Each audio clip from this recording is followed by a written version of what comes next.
మనము కాకరకాయ ఫ్రై చేసుకోవడం కోసము ఇలా ఒకే సైజు కాకరకాయలు తీసుకునేసి కడిగి తుడిచిపెట్టుకుంటామండి. మిక్సీ జార్ తీసుకునేసి వేయించుకున్న వేరుశనగ పప్పు 1 కప్పు వేసేసి ఒక 3 స్పూన్లు ఎండు కొబ్బరి పొడి వేసుకుందాము.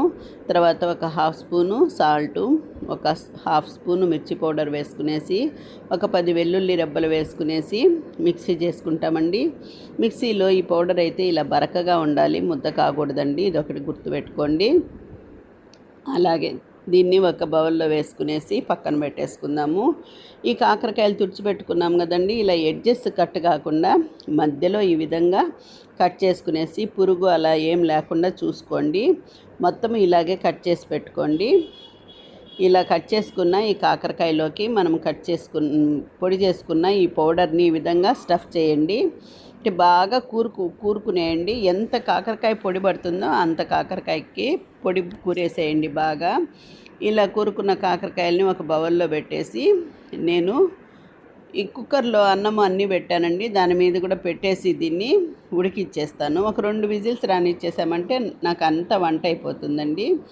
ఉడికిన తర్వాత విజిల్ వచ్చాక కుక్కర్ చల్లారిన తర్వాత ఈ విధంగా కాకరకాయ గిన్నెను తీసి పక్కన పెట్టుకుందామండి.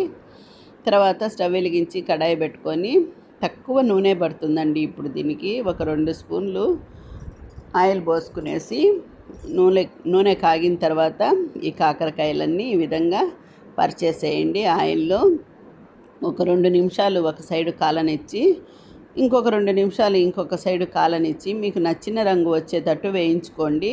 వేయించుకున్న తర్వాత అటు ఇటు తిప్పుకుంటూ ఉండాలండి, మార్చుకోకుండా చూడండి.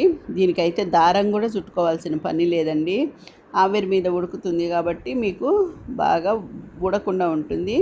తర్వాత మిగిలిన ఈ పొడిని కూడా చల్లుకునేసి ఫ్రై చేసుకున్నామంటే ఈ పొడి అన్నంలో కలుపుకోవచ్చండి, కాకరకాయ నంచుకోవచ్చు.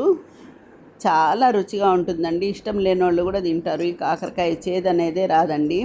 మీరు పూర్తి వీడియో చూడాలనుకుంటే మన ఛానల్ నేమ్ కింద ట్రయాంగిల్ టచ్ చేయండి, పూర్తి వీడియోలోకి వెళ్తారు. మీరు కూడా చేసి రుచి చూడండి. కొత్తగా మన ఛానల్ చూస్తున్న వాళ్ళైతే సబ్స్క్రైబ్ చేసుకొని నాకు సపోర్ట్ చేయండి. మరిన్ని వీడియోల కోసము మన ఛానల్లో ఆల్ అనే ఆప్షన్ సెలెక్ట్ చేసుకోండి. Thank you for watching.